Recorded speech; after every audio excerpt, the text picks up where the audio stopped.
Welcome to another TargetX product preview webinar. Appreciate everybody joining us today. Today we're going to be showing off a new version, upgraded version of our events management solution, Spring 2015. And I am joined today by the lovely Wendy Davis. Hey, Wendy. Hi, Brian.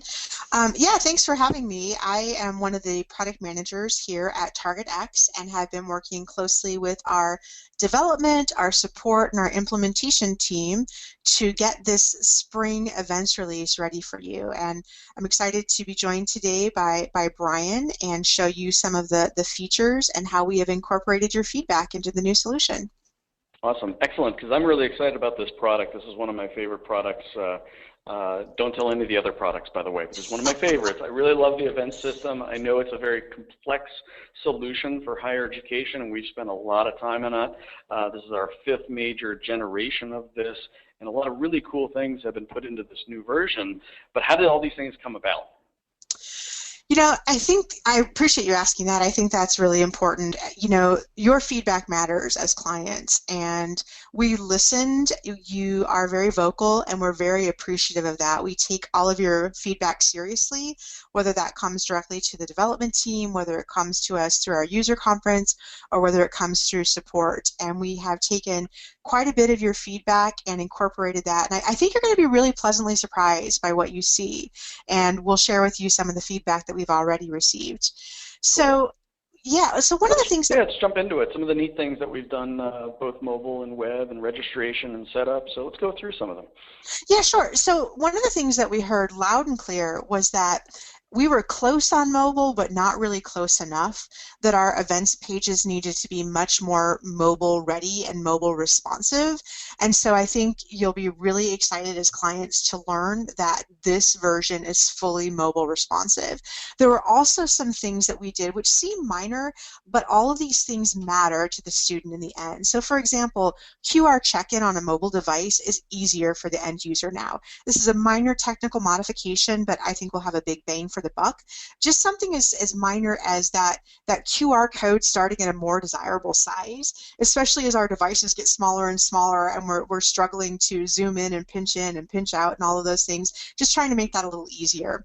You know, the same kind of thing for the icons on the My Events page. Again, I have young people in my life who are teenagers, who are college age, they live on these mobile devices, and they need to be able to access those icons. So we made those just a little bit bigger, something really minor but will help that user experience. We also heard, I know Brian, you've done a lot of admission fairs in your lifetime.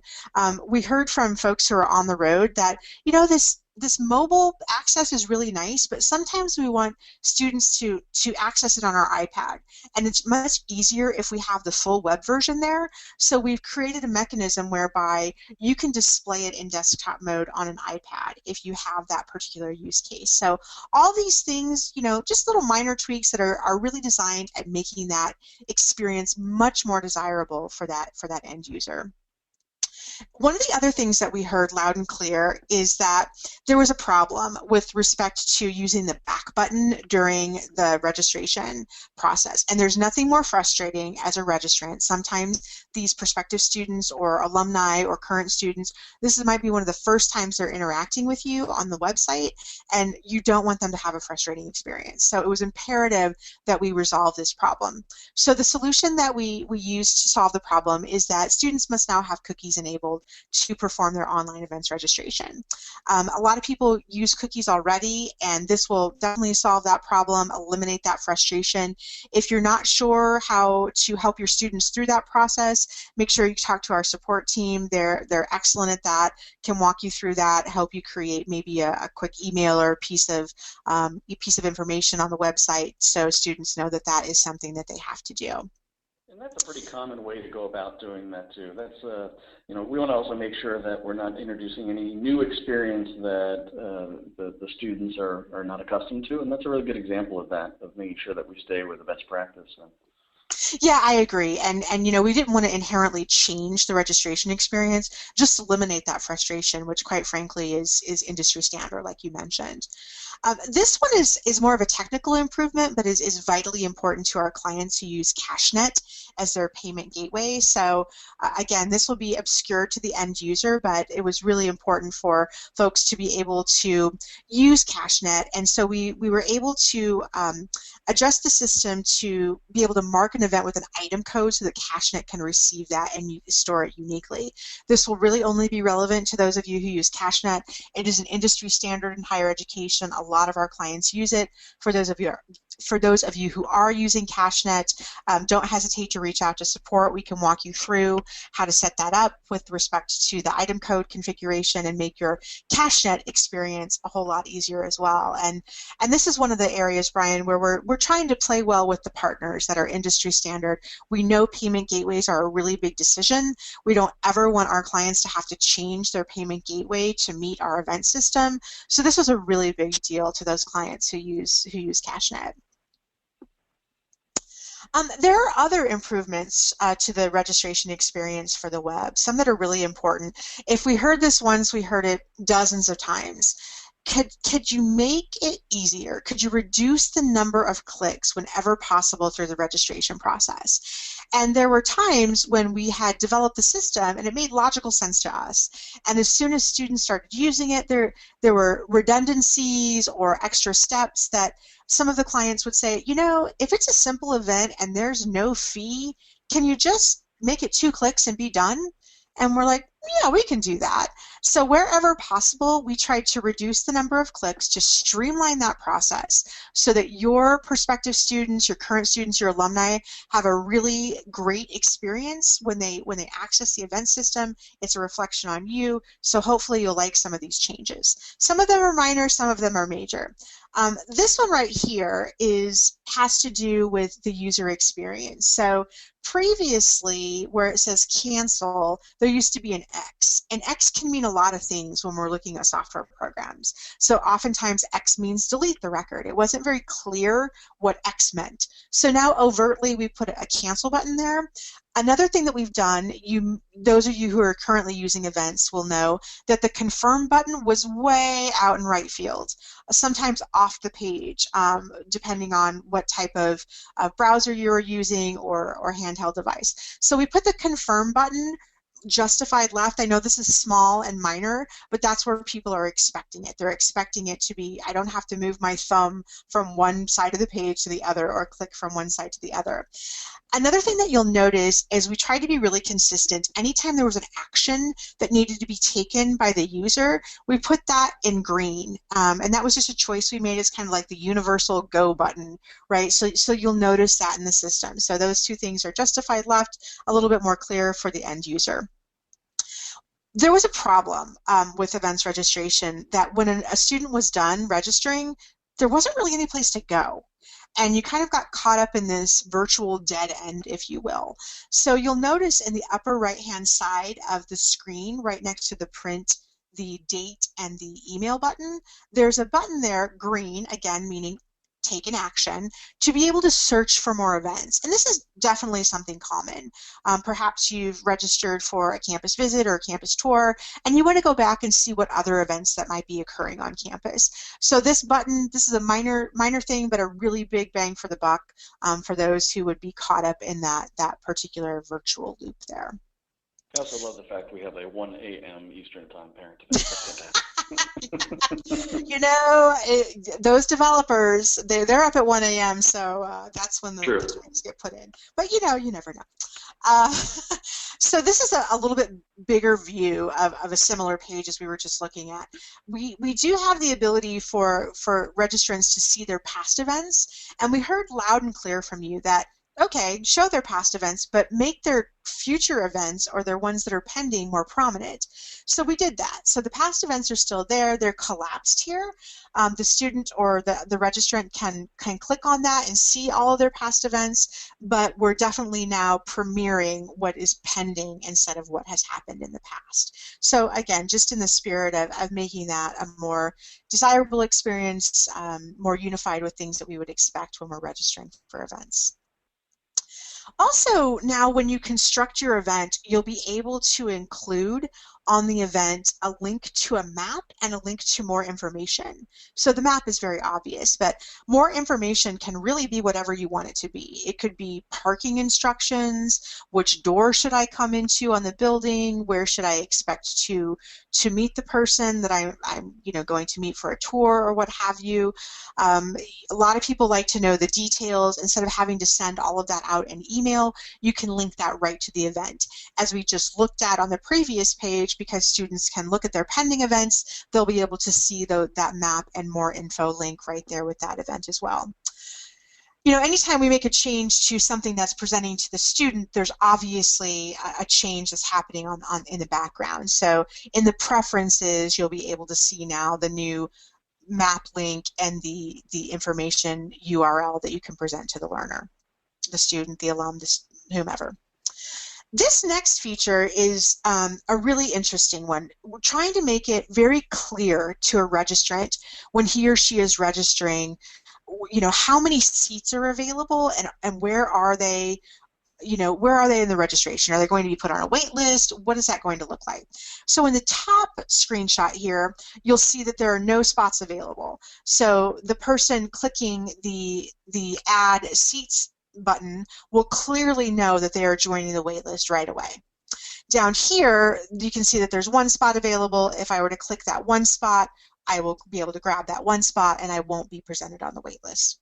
Here, a little different take on the same kind of scenario. There's no spots again, but the minute that I add more than one, because there's only one spot available, it's going to tell me very clearly your party will be added to the wait list, and it's your whole party. So the system, we made a decision that we were not going to put one person in the registration and add the other person to the wait list. We figured, you're bringing a guest, you want two people to come, you both want to be able to come. It won't make a lot of sense if one can attend and the other can't. So you'll be very clearly notified when you are registering that you're put in the wait list. There's a new component in the knowledge base, in the knowledge article, that will explain this, and also how you come off of the wait list. So the system understands that you have two people, and if there becomes one spot available, it will find the first registration that has one spot available and advance them. As soon as it finds two spots available and it can meet that criteria for the registrant, it will then add you to the wait list. So this again, is a really tricky one. This wait list thing with guests makes it a very challenging one, and one that most systems don't handle. They just ignore it, and you're either in or not, and you got to figure it out. We're trying to help the student along. Especially if mom or dad or uncle and aunt are coming along. How do we make sure they all can come, as opposed to one sits on the bench in the parking lot while they're waiting to be able to come to the open house? So this one really solves that, though it is complex. You're right. And we've always had, to your point, Brian, we've always had the waitlist functionality, but this is just really making it very clear to the registrant what's going on with their registration, so that they're not caught unaware thinking, I thought I registered and now I'm getting a confirmation that I'm on the wait list, and why wasn't I told up front that I was on the wait list? And they might make a different choice too, right? If they see that there's only one spot available and there are multiple sessions that they could attend, they could then choose to attend another event. So really going back to trying to make that a highly palatable experience for that end user. Anytime that we make a change for that user, obviously there are changes on the back end. So the custom settings that, again, will be obscure to the registrants, but are really important for us that are setting up events. This first one, I hope you're excited about. You'll now have flexibility in choosing that date range, that display date range for events. So you can see here there's a start and an end date, and in custom settings, you'll be able to set a default search duration date. So let me go back for just a moment. As I look at this particular page right here, you can see this one starts on 5/5 and ends on 5/6. When I put in 45 days, it's going to put the start date as today's date and then 45 days out. So it gives you a lot of flexibility, and that can be, that's global setting. It doesn't preclude the student from searching on a different date range. It just gives them a default date range. If you choose not to put in a default date range, it's going to default to 30 days. So something that's really, nice and new, gives you a little bit more control over how you want to display your events. This next thing, again, is an internal thing, but I think you'll be really, I hope you're excited about it. It made logical sense to me when we talked about this. So right now, when you're creating an event, you have the ability to select from a long pick list of users in the system. And depending on the type of licensing you have, that list could be hundreds and hundreds of people long. And quite frankly, at an institution, there's probably only a subset of people that really create events, and that subset can be defined by you. So now you'll be able, through a custom setting, to restrict event ownership if you so desire. And when you restrict event ownership, then on the user profile, you have to tell who is eligible to create events. This is another way of really putting some controls and access around that functionality as well. So for example, maybe Brian can create events and I can create events for admissions, or maybe the whole admissions team can, but we don't want anybody in, I don't know, another department of athletics just randomly creating events. We want them to come through admissions or something like that. So that's something important to keep in mind, not only as a custom setting, but also as you're setting up your user profiles, you want to make sure now that you're indicating if they can own events. If they go to set up an event and their name is not in there, that'll be your cue that we need to give them those privileges. So a minor adjustment, but I think one that will be very useful. Oh, one other thing. Lest you're worried about, goodness, what happens for all the events that I already have created and I choose now to restrict event ownership, TargetX has delivered a script that will allow you to grab all the user IDs that currently own events, and it will put this checkbox on their user profile if that's something that you want to do. Very cool. Yeah, this one, we're getting more global, and we have a lot of clients who have campuses all over the world, are conducting admissions interviews all over the world, and we only deliver 2 time zones. So now you have the ability through custom events settings to go in and add other time zones. And you first add them by geographical location, and then you're able to go in and edit them and add the requisite time zones. So something really minor, and you might think, well, this isn't really relevant to me, but who knows? It might be sometime soon, or you might be the client saying, goodness, thank heavens, I've got an alumni event in London next month, or one in Dubai, and I wasn't really sure how I was going to manage that with the event system because I have to do all these gymnastics to make that happen. So again, obscure to the end user, but really important to us who are creating and administering events. This one, back to that, make it as easy as possible, especially, I keep repeating this, but I think it's well worth mentioning that the first interaction that some of your prospective students and your prospective parents will have is with your events website, quite frankly. And if there's no cost for events, why show a column that just says no cost, no cost, no cost? So what we did is we added a custom setting. So here you can see in this particular sample, and Brian, back to the funny things like the 1 a.m. thing, the developers are kind of funny. This is a paid event. You'll pay for this. No, seriously, it's like $5. Kind of made me laugh. But this one, this one presents because this one has a cost to it. So it came up in their query, so the column is presenting here because there is one that meets that criteria. If I come to the next page, and they're all free events, or they're no-cost events, however you choose to call that, you will see that that column is removed. Removing, therefore, any information that everything else would just say free if you chose to keep that column, and it's not really relevant. It becomes irrelevant if it's the same for everything. So something really small, but hopefully eliminating not only the clicks, but also the time that the student or the prospective student or the parent has to spend on the page.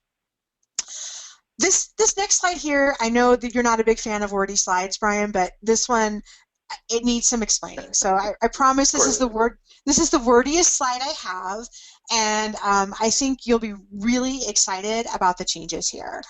And the question that was posed to the development team is, should a registrant be required to attend an event? And I have a senior in high school, and she has honestly no idea how to register for an admissions event, and she comes to me and says, can we go on a campus tour at this institution and this institution? So I say, sure, no problem. Let me get on the website and check it out. And as a parent, I would like to go on a campus tour. She's interested in attending a university that I actually already attend, so I don't really need to go on the campus tour. So if I wanted to register her, I want to have the ability to just register her and her friend, right? And not attend that event if I'd like to do that. So we've added some custom settings that give you some flexibility that I think are really going to make the clients happy. The first one is never force. This one it's really a great use case for what I just explained. It allows the registrant not to attend the event at all and only register other people. So excellent for a parent who wants to register someone, for looking at an alumni event, an admin assistant who says, I'm going to go on and register my manager, my boss, and my boss and her husband for this event, and pay for it, but I have nothing to do with that registration. The second preference is always forcing the registrant to attend every event they select. So, I'm the registrant and I want to attend a campus visit day. And on the campus visit day, there are 4 or 5 components. So this preference would make me attend all of those 4 or 5 components. The last preference would say, force registration for the registrant except for the child events. So you register for the campus visit day, but you don't have to go to all the child events. So I don't know what you think about this, Brian. I think this is a magnificent improvement. It gives the clients a lot more flexibility in how they want registration to present to the outside world, and gives people a lot more flexibility with respect to how to register. Yeah, I think that's the word, is flexibility, and we have many different use cases across our clients. Not everybody treats events the same way and has same set of requirements. And as much as this is an advancement over paper-based events management, which I still see out there, you also have to go to those at the end who are really doing much more complex types of events and need to have some more control and flexibility over. So this is a really good example of that. Yeah, I think so too, and I'm really excited to hear what the clients think about this as we go to the summit and get their feedback. A couple more words, but this one comes with a picture.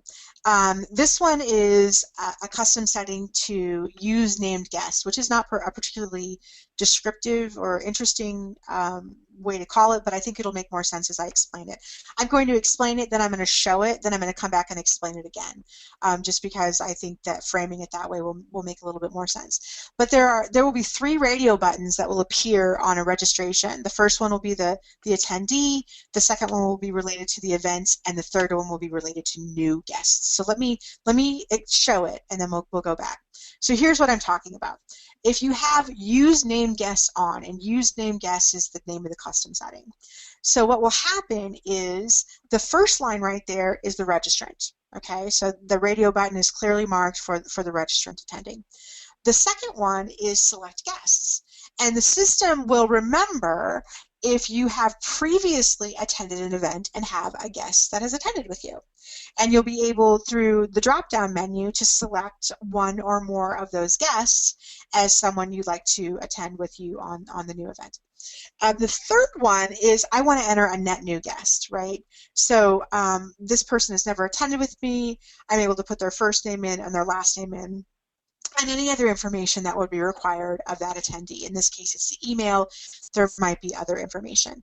So this is a huge improvement. The improvement came this way. The UI before was a little bit clunky. We've been working with some experts in user design to say, if you do this, it's going to make your users understand a little bit more what you're asking for on the page. So this improvement was really to streamline that, to break it out into 3 components. Sometimes in development we think, oh, let's mash it all into one, so they only have to do one thing. Well, sometimes in doing that, it's actually not as clear as it could be. So breaking it out in this way is actually hopefully helpful to the end user. I'm going to go back to the narrative one more time just to explain this. Again, the 3 buttons. The user appears as the first attendee. The guests that have previously been associated with the new user are in the second button, and then you have the ability to add new guests. So this was designed to make it easier to identify, select, and add registrants to the event. We could do that before. This we feel just makes the whole user experience a little bit better. And then I'm going to say it again, that all-important green confirm button right under where all the other buttons are to make it make sense, green indicating that we're asking the registrant to take an action. This one, is kind of in that theme where I was talking about we're going more global, and how we have potentially events all over the world, but moreover, maybe attend events in the country, but that aren't in the same time zone as the org, right? So maybe you're in Pennsylvania, but you're hosting an event in Chicago, and those are in two different time zones. Now, in your RSS feed, if you choose to use RSS feeds, you can indicate whether the event should be published in the time zone of the event or the time zone of the organization. So a little enhancement, but it's going to have a really big impact. There was a constraint before where the organization time zone was really kind of in the global position, no pun intended, but this will really make that, again, it's obscure to the end user, but it will enhance their experience. This next thing is really about as technical as I get. I understand what CSS means. It's cascading style sheets, and it is how you as an institution can apply your brand and your logos and your color set to other programs. So the TargetX event system was a little bit closed off. Sometimes in coding, we had written a lot of great things into the CSS, but it blocked you from changing that. So we've removed many important statements, that's a technical term, from the package CSS to allow clients greater override control. And Brian, we've mentioned it before, but flexibility, really wanting to put that stewardship of your system and empower the users of our schools to be able to change those colors and that formatting how they want. This is a bit of the code cleanup that goes on when you're doing upgrades, yes. And this is one that not only was a code cleanup, but one that gave more flexibility to our customers who are doing more with the user interface, which we encourage, by the way. We encourage, if you've got the talent in your team, to be able to do more with the interface and to stylize it the way you would like. We really encourage that. We've made it even more open by removing some of that extraneous controlled code, if you will. Definitely, and this was without a doubt client feedback. They're like, you know, we ought to be able to ... And so we took a hard look at that and said, yeah, you really ought to be able to. Let's fix that. Here's a little bit of an example. You know, the breadcrumb bar is now built completely using CSS. Before the standard breadcrumb bar that you see at the top was really locked down, and that was terribly problematic. If that's not your color scheme, it just wasn't very desirable. So while the bottom one is not particularly attractive to me, it's very good at illustrating the level of flexibility that you have in, you know, not only changing those various named bars, search, register, review, confirm, but also changing the color schemes and the arrows and things like that. It's a little bit of an extreme example just to illustrate the point.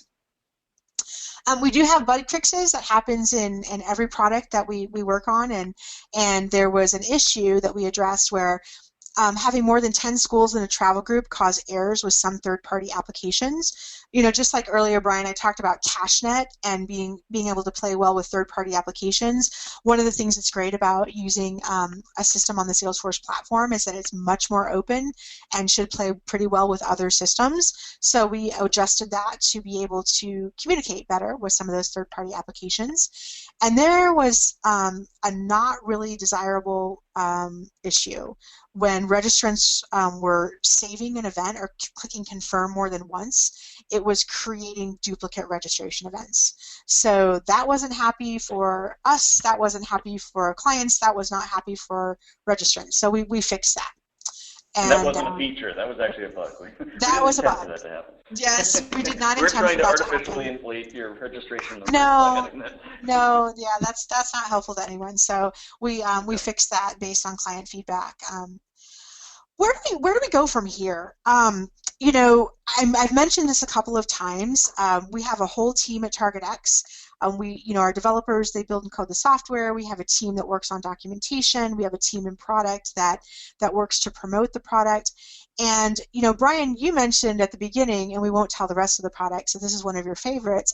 It's also one of the modules at TargetX that touches so many things. We're touching payment gateways. We are touching, you know, a student web experience. We're touching registration. We're touching a lot of different components of the TargetX family. And to that end, you can see here how many knowledge articles have to be updated. So I won't insult people by reading these. The event release notes are extremely helpful. Upgrading to Events 5 is really helpful. These knowledge articles are out there. If for whatever reason you don't have access to the knowledge articles, don't hesitate to contact our support team. We can definitely set you up with that. And our support team is also trained, ready to go. They have upgraded a couple of clients already to the spring release and are ready to train on that if you need help with that as well. Brian, cool. I'm you want to glad talk? you mentioned it. You mentioned it a couple of times, so I appreciate the plug. If you aren't coming to the 2015 CRM User Summit, we encourage you to do so, and there will be a session at the summit this year on events, on this as well as what else we're going to be doing with events in the future. The summit, in case you're not aware, is running from July 19th to the 21st in Washington, D.C.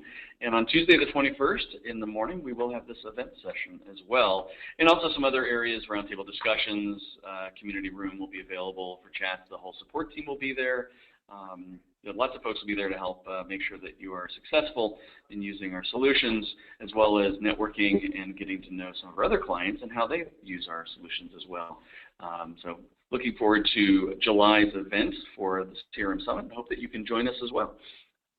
Yeah, you know, one of the things I'm really looking forward to are the roundtable discussions. There's on the web right now, you can see a series of discussion tables that have been set up, and I'm a firm believer that the more we communicate with each other as clients and also as partners at TargetX, the more that we learn. So I encourage you to come and share your best practices, your thoughts, your questions, your concerns with the product team. Like I mentioned, we take all of that feedback very seriously. This release would not have happened without feedback from the clients. So in summary, spring is sprung. We're close to summer, but spring is sprung, and we're super excited about that. We've listened to your feedback. We've incorporated it into the product. We're also grateful for those folks who put the spring preview in their sandbox, and during the 30-day preview also continued to provide feedback, so we were able to make some modifications and repackage the solution for final general availability.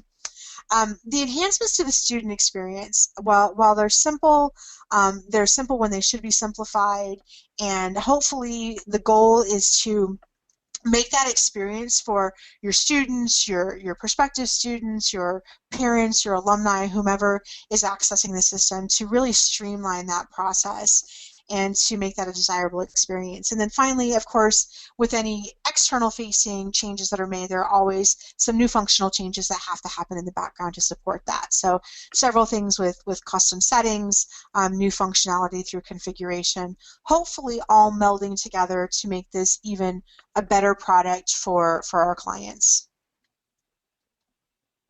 Well, thank you very much, Wendy. I really appreciate you going through all the new enhancements to this release of our events management solution. And there's plenty more to come. There's plenty of requests coming in for additional enhancements and plenty of work being done by your colleagues on the product team and the R&D team across our company, and looking forward to learning more from the folks at the summit who would like to share their thoughts and ideas as to how we can further enhance the solution. If you have questions about the events management solution or any other product that we have at TargetX that you're using, you can always reach out to the support team. Support@targetx.com is one of the ways to do that, or just simply call us, 877-715-7474. You can reach our team at that mode as well. Wendy, thank you so much for taking some time to share the Spring 2015 Events Management Upgrade. Thanks so much. Oh, my pleasure. Thank you, Brian. Take care, everybody.